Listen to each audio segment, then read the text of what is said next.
보시면 이 책이 이제 대체 무슨 어떤 책인지 그 성격 우선 좀 많은 게 필요합니다.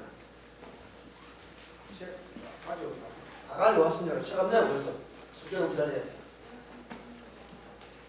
제일 앞에 보면 그 이제 돈한권 6조 당경 이래서 넣었는데 그래서 이제 이야기를 드렸듯이 6조 스님 법문집을 일반적으로 단경이라 한다.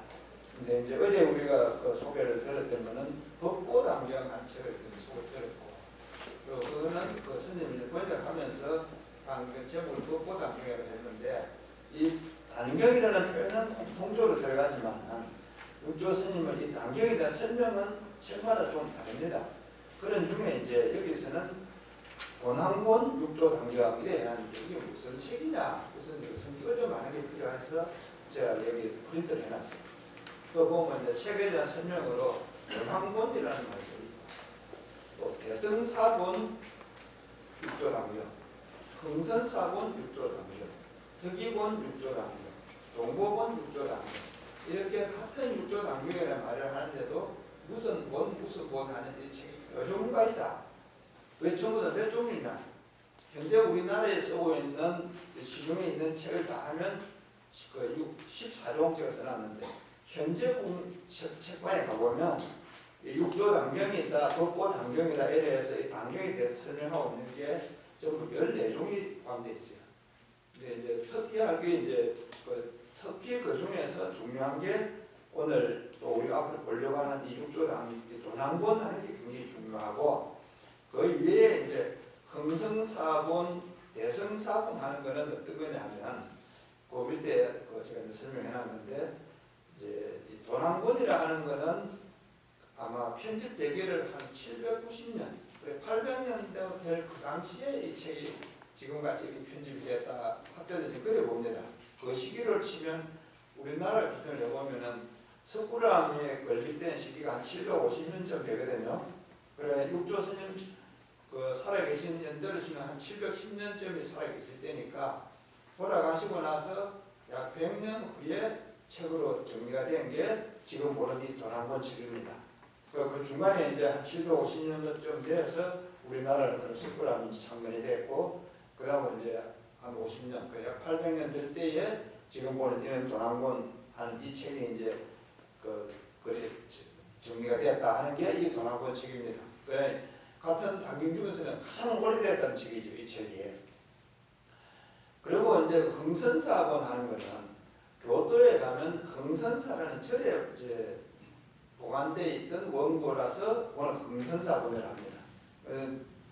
그리고 이제 또 그 대성사본 하는 거는 그것도 이제 그 일본 그 가가라는 지역에 대성사라는 절에 보관되어 있던 원고라서 그건 대성사본이라고 하는데, 그거는 언제쯤 되느냐 하면 967년, 그러니까 우리나라 치면 고려가 이제 건국한 훨씬 뒤죠. 신라는 망했고 930년에 고려가 건국됐으니까 고려 건국될 그 시기쯤에 이제 글로 쓰여졌는데 내용은 큰 차이가 없어요. 그 두 원고는. 그리고 이제 하나는 흥선사에 보관되어 있었기 때문에 흥선사본이라 하고, 대성사에서 대성사본이라 하는데, 그거는 책을 쓴 스님이 해헌이라는 스님이 그 원고를 썼다. 그 자기 이름으로 써놨습니다. 그걸 같은 게 서로 다른 절에서 발견이 되었으니까 이제 그 하나는 흥선사본이라 하고 하나는 대성사본이라 하는 거예요. 약 1000년대죠. 967년이니까. 이제 돈한권은 약 800년경에 만들어진 책이고, 그리고 또 이제 그 중간에 우리가 어찌됐지 모르고 또 이제 한 1000년쯤 돼서 이제 원고 있는 게 지금 전하는 게 일본에 그렇게 두 가지가 전하고, 그 다음에 이제 덕이본 하는 또 6조 단경이 있는데, 그거는 몽산덕이라고 하는 스님이 편집을 한 책입니다. 그래서 그건 덕이본 이래 하고, 또 종보본 하는 책이 있는데 그거는 종보 스님이라는 분이 편집을 했기 때문에 그거는 종보본 이래 이야기를 합니다. 이거는 이제 편집된 시기가 그 1290년이니까 1300년 아니니까, 그러니까 또 이제 한 300년 좀 부과되지, 그죠? 그때 이제 그 책이 편집이 됐는데, 이제 덕이 스님이 해서 그 덕이본, 종보 스님이 해서 종보본이라 하면서, 일본에는 종보본이 그 후에 훨씬 널리 알려졌고, 우리나라는 덕이본이 뭐 거의 다 알려져 있는 글입니다. 지금 우리 볼 수 있는 뭐 시중에서 쉽게 볼 수 있는 도난권 6조 단경하라 그러면 덕기본을 생각하면 됩니다. 어제 이제 소개드린 것도 그 이제 덕기본 6조 단경이었고, 특히 이제 이 덕기스님, 몽산 덕기스님이라는 분은 6조 단경 외에도 우리 그 몽산법어 해가지고 참선하는 스님들 쓸법할 때 유심히 보면 그 몽산 스님 법어 이야기를 가끔씩 합니다. 이제 그래서 고려 말에 우리나라하고 관련이 깊고 국민들한테 널리 알려져 있어서 몽산 덕기스님의 덕기본이 6조 단경도 이제 그리 널리 알려져 있는 그런 상황입니다. 그러니까 일단 이렇게 도난본, 흥선사본, 또 이제 대성사본, 덕기본, 종보본, 해산 이런 게 이제 널리 알려져 있는 단경으로서 5개가 제일 많이 알려져 있고, 또 큰 스님도 지금 이 도난본 6조 단경 이런 책을 하면서 이 5개 본을 다 참조를 해가지고 이 지금 6조 단경에 대해 설명을 하고 있다. 그게 이제 요 안에 들어있는 이야기입니다. 그 외에도 이제 국내에는 보면 그 6조 단경 은혜본이라는 게 중요한 의미가 있는데, 예, 우리가 한글을 만들고 나서 제일 먼저 한 게 불교 번역을 제일 먼저 했거든요. 지금 우리가 알듯이 이제 용별천가 그런 걸 이제 만들었다 하는데, 그 용별천가를 만들고 전에 그 석고 상제를 하는 책을 먼저 만듭니다. 그 요즘 이제 뭐 어제 이야기했나 그 관상하는 거 보니까 세조가 임금이 된 관상이 있다 하잖아요. 그 세조 임금이 되기 전에 뭐지 임금 되기 전에 무슨 본입니까? 수양대군. 수양대군으로 있을 때에 이제 그 세종의 명을 받아가지고 부처님의 일대어를 글을 썼는데 그걸 석고상제라고 그러죠. 그런데 그렇게 해서 쓴 게 한글을 만들어가지고 처음 쓴 책이거든요. 그러니까 그 당시 어떤 상황 속에서는 임금은 그 한글을 만들려고 하는데 임금님께서는 한글을 만들어야 된다고, 또 우리 초등학교 보면 눈병이 나도록 애를 써서 한글을 만들었다 이래 안 합니까? 그런데 한글을 만들 전문인, 그때 학사로 있는 전문가들은 이래 귀중한 성인의 가르침을 그 쌍놈들에서는 한글로 해서 되겠습니까? 그는 백성들이는 한글 쓰고 우리 이 귀중한 유자 어른들 거는 한글로 쓰면 안 됩니다. 한글 만들고 반대로 적극 반대를 했다 그러잖아요. 그 대표적인 사람이 최말린가 뭐 누구 해가지고 역사에도 뭐좀 길이 남는 사람이죠. 하여튼 그 한글을 만들 때에 가장 애를 쓰고 공을 쓴 사람은 스님들이고, 여기 우리 가까이 있는 저기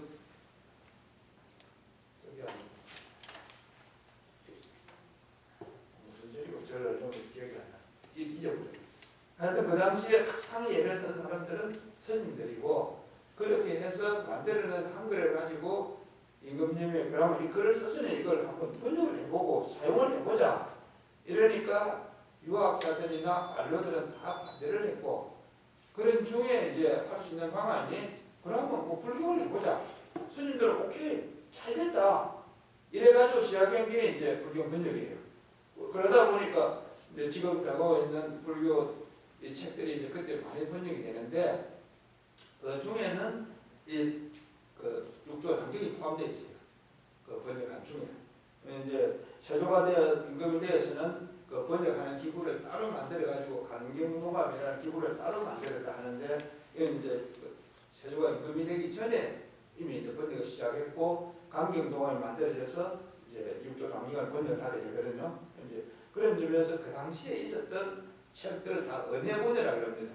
그때 번역된 거 많습니다. 6조 단경만이 아니고 법화경도 번역을 하고 여러 가지 건강경도 번역을 하고 많이 했는데, 한글이 만들어지고 나서 처음 된 책들이니까 지금 한글 학자들 연구하는 데를 보면 굉장히 중요하죠. 그 당시에 우리가 한글이 말이 어떻게 쓰고 있었냐 하는 이야기입니다.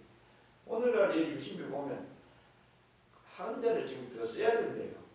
그때는 28자를 만드는데 지금 우리가 24자를 쓰지 않습니까? 여기에서 꼭 지금 써야 된다고 주장하는 게 하나 있는데, 비읍자하고 비읍자 밑에 동그라미 치는 글자 그걸 하나 써야 된대요. 그래 무슨 이야기냐면, 비읍하고 피읍하고가 지금 이 글자로 쳐서는 구분이 안 된다는 겁니다. 그래 우리가 부산할 때는 예고를 썼지 B를 써요. P를 써요. B 쓰잖아요. 부산할 때냐. 그런데 이제 팔았다 할 적에 아니지. 얼른 기억이 안 나. 하여튼 B역하고 P역하고를 한글로 이렇게 쓰면 구분이 확실히 안 된대요. 그래서 그걸 하려고 하면 처음 만들었던 B역 밑에 동그라미 치는 고를 넣어주면 구분이 확실히 되는데 그거 그동안 안 했다는 거야. 왜 지금 이제 한글 하는 사람들이 자꾸 그거 넣쳐들거든요. 또 이제 몇년 흘러가고 뭐 이제 또 넣더냐 또뭐 이야기가 되겠습니까? 어쨌든 이 당시에 만들어졌던 그 한글을 가지고 처음 사용한 책이 다 불경이다. 뭐 요즘 와서 이제 우리가 그런 걸 좀 유심히 더 봐야 될 부분인데 그 불경 중에는 법보다 6조 당경도 있었고 이렇게 해서 지금도 시중에 이제 학자들이 보기에서 6조 당경 은혜문이라는 게 쓰고 있는데 이런 걸 다 포함해 보면 국내에는 지금 14종의 6조 당경이 지금 시중에 나와 있고 그 근원을 거슬러 올라가 보면 위에 있는 이 5개가 근본이 돼 가지고 번역을 하면서 조금씩 차이는 있지만 기본적으로는 이게 이제 근본이 돼 있다. 그런 이야기입니다.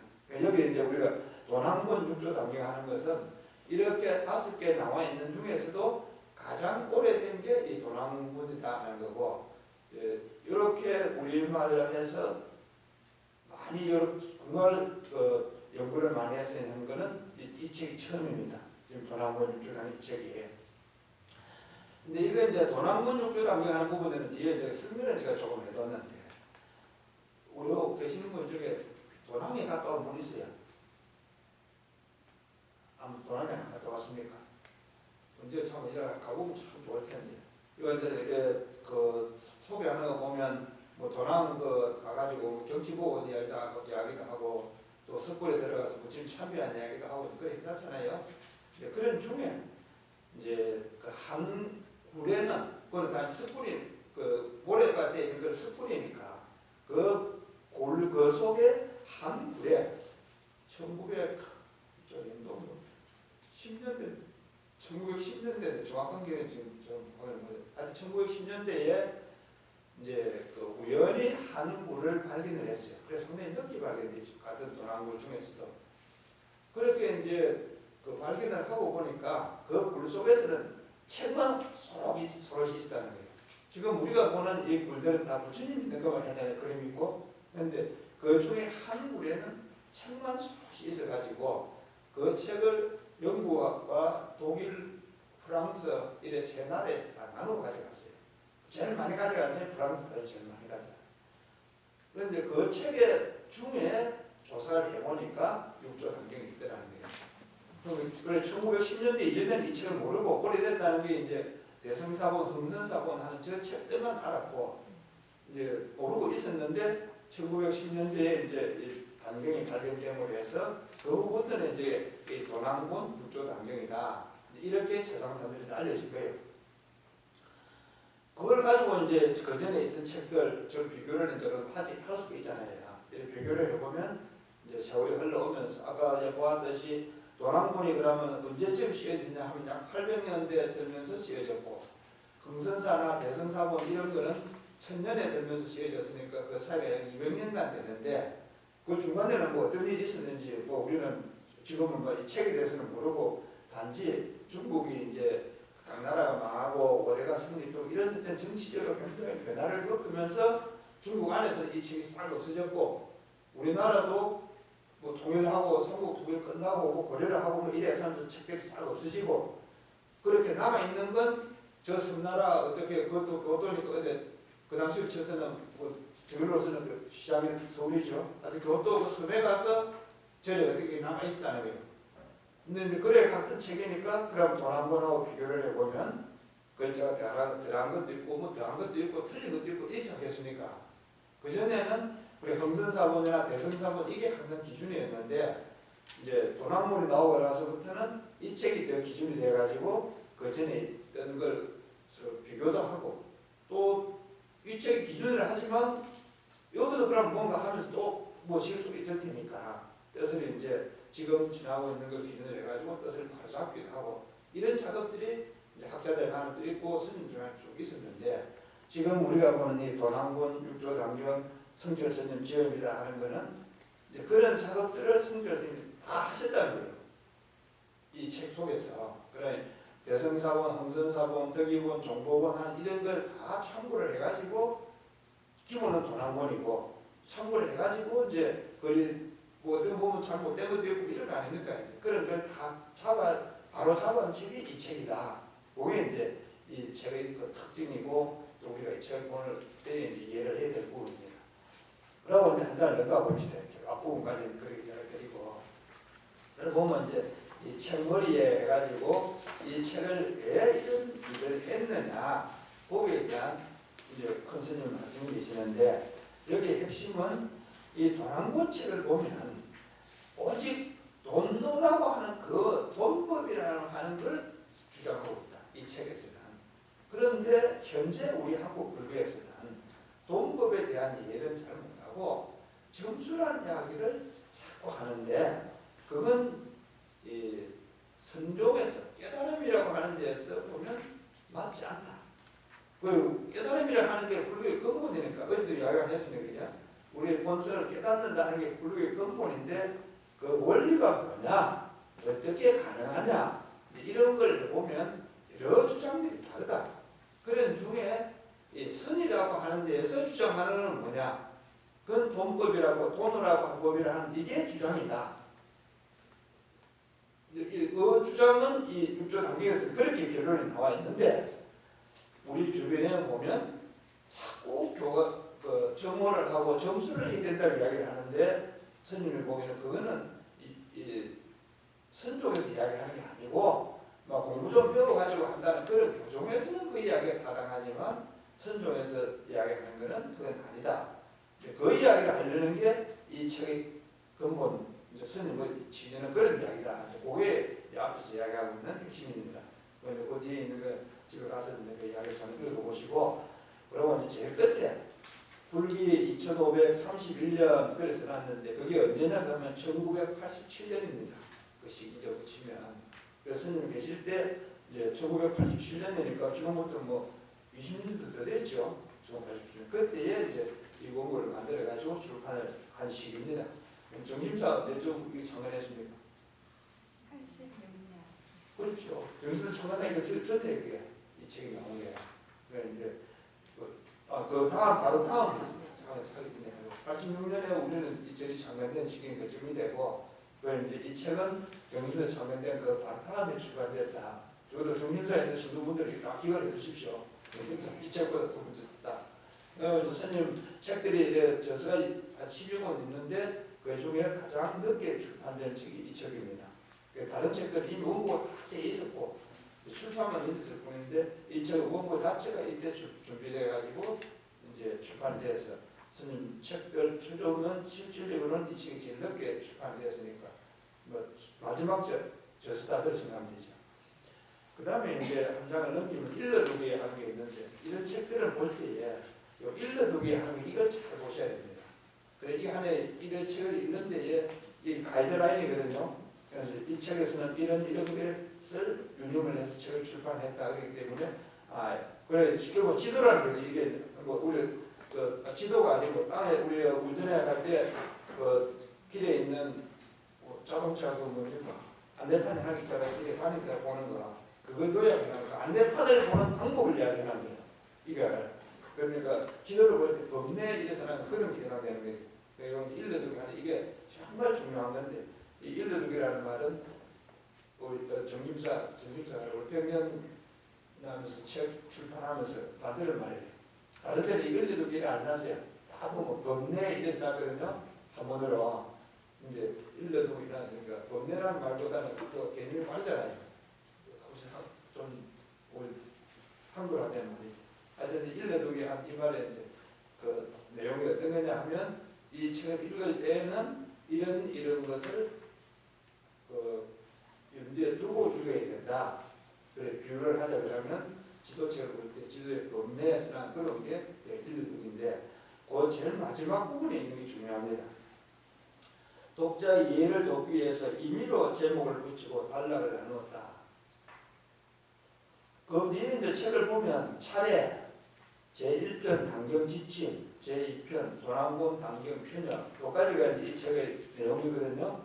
그런데 임의로 제목을 붙이고 단락을 나누었다 하는데 임의로 제목을 붙인 부분은 제1편 당경 지침 요 부분도 임의로 제목을 붙이고 스님의 내용을 한 거예요. 그러고 이제 제2편 도남군 당경 편역하는 여기에 제목이 쭉 해가지고 쭉 보면 31, 32, 33, 9기까지 되어 있는데 이런 제목이나 이렇게 부분을 나눈 거는 스님이 임의를 했다. 그런 이야기입니다, 이게. 지금 이제 도남에서 발견된 당경을 보면 이런 거 전혀 없다는 거예요. 그래, 이게 굉장히 중요한 게 그래서 그런 거거든요. 그런데 스님은 보기에 내용상 이렇게 하는 게 우리한테 전달도 쉽고 또 그렇게 나누는 수도 있다. 그래 생각이 들어서 이렇게 나눴다.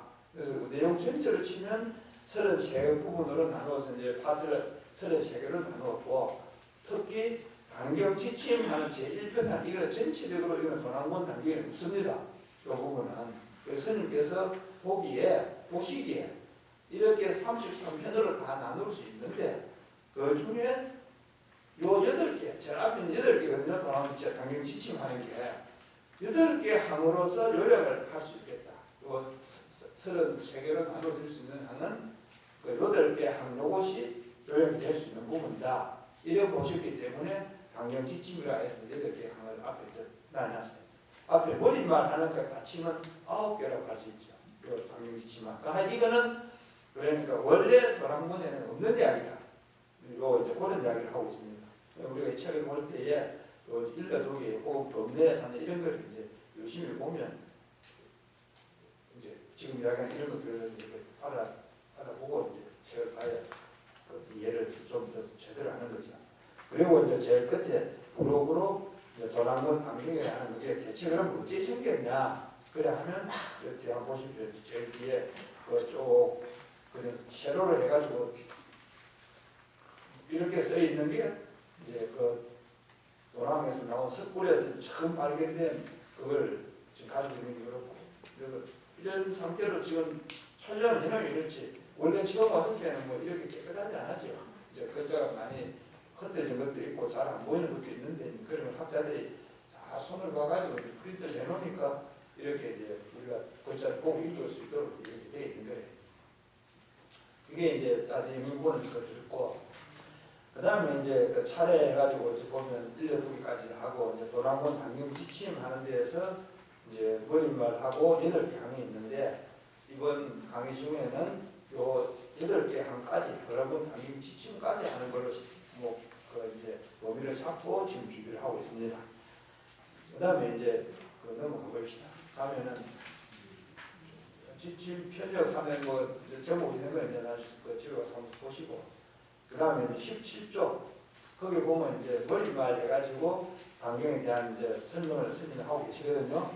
그 중에 이제 내용들은 지금 이야기 드렸던 그런 이야기 들어 있고 특히 이제 그 17조 마지막 부분에 그 6조 당경 제본 집성이라는 책이 있는데 이제 스님이 이제 설명을 하고 있는 겁니다. 그 책을 보면 12종류의 다른 판들을 다 수록을 해가지고 출판을 했더라.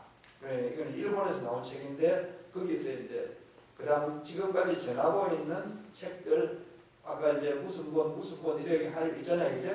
그래 대성사본, 응선사본 이런 거 다 해서 이 6조 당경 제본 집성이라는 이 책을 보면 전부 12개의 다른 그 책들을 소개를 하고 있는데 그 이제 그 중에는 지금 이런 4개, 5개 다 포함되어 있는 거죠. 그런 걸 다 참고를 하고 특히 지금 이야기하는 이 4개 부분을 참고를 해서 이걸 했다. 그런 이야기를 하고 있습니다. 그리고 18쪽 중간쯤 보면 당경의 근본 사상을 하는 부분이 있는데 저는 뭐 이걸 볼 때 여기 딱 줄이는 요게 이야기 전부 다 요약했다 그런 느낌이 듭니다. 당경의 근본 사상은 식심견성, 마음을 알아 성품을 봄, 그 식심견성이요. 식심견성은 법신불인 내외명철, 안팎이 사무처 밝음, 내외명철이어서 견성, 성품을 봄이 곧 성불, 부처를 이루미므로 깨달은 뒤에는 부처님 행을 수행한다고 분명히 하였다. 이거 이제 보면 위에 단경의 근본 사상은 식심견성이요. 식심견성은 내외 명철이어서 먼저 이래 안 됩니까? 해보면 단경의 근본 사상이라는 건 한마디로 하면 식심견성이고, 그걸 다시 설명하자면 내외 명철이다. 단경 근본 사상 그렇다. 그러면 견성한다 하면 그게 바로 부처님 행을 수행하는 것이다. 이렇게 문제 연결됩니다. 인터넷 그대로 좀 문제를 보는 거죠. 그리고 식심견성하는 그 한자로 쓰면 되겠는데, 그거를 지금 이제 우리 생활하는 것으로 번역을 하자면 마음을 알아서 성품을 보는 것, 그걸 식심견성이 된다. 그리고 이제 내외명실이라는 말은 안과 박, 붙이면 안팎이라 되겠습니까? 안팎이 밝은 것, 사무쳐 밝은 거예요. 그냥 안은 안으로 밝고 밖은 밖으로 밝은 게 아니고 사무쳐 밝으니까 안과 밖이 환하게 통해서 밝아야 되는 거예요. 지금 우리가 밖에 저렇게 해가 있지만 불을 켜는 건 왜이지 않습니까?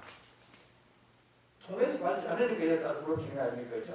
이렇게 하는 게 아니고, 그래서는 내외 명체라는 건 안도 밝고 밖도 밝은 게 서로 통해져 있는 것. 그래, 안과 밖이 밝은 걸 치면 구분이 안 되는 거지. 어쨌든 여기서는 이제 내외 명체라는 것.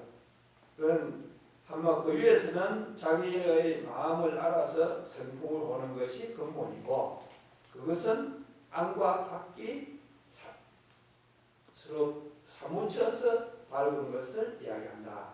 그런 걸 견성이라고 한다. 그 이야기예요. 앞에 있는 게. 그래, 육조 단계에서 이야기하려는 근본은 견성에 대한 설명이 주제인데, 그것은 식심 견성을 하는 것이고, 그래, 식심이라는 거야. 마음을 아는 것이 견성이다. 그런 이야기입니다. 그거는 다시 말하면 내외 명철한 것을 말한다. 어제 말씀드렸듯이 생명은 참 불가사의하다. 우리 생명이라는 건. 근데 그 생명은 어떤 거냐? 견성. 생명의 본성을 보는 걸 견성이라고 해요. 근데 그래 하는 건 뭐냐? 내 마음을 아는 것. 남의 마음이 아닙니다. 내 마음을 아는 걸 식심이라고 그래요. 그런 건 어떤 상태냐? 내외 명치가 안 돼요. 안과 밖이 서로 밝다. 무엇이 그럼 안이 되겠습니까? 방안이 아니죠. 그럼 무엇이 밖이 되겠어요?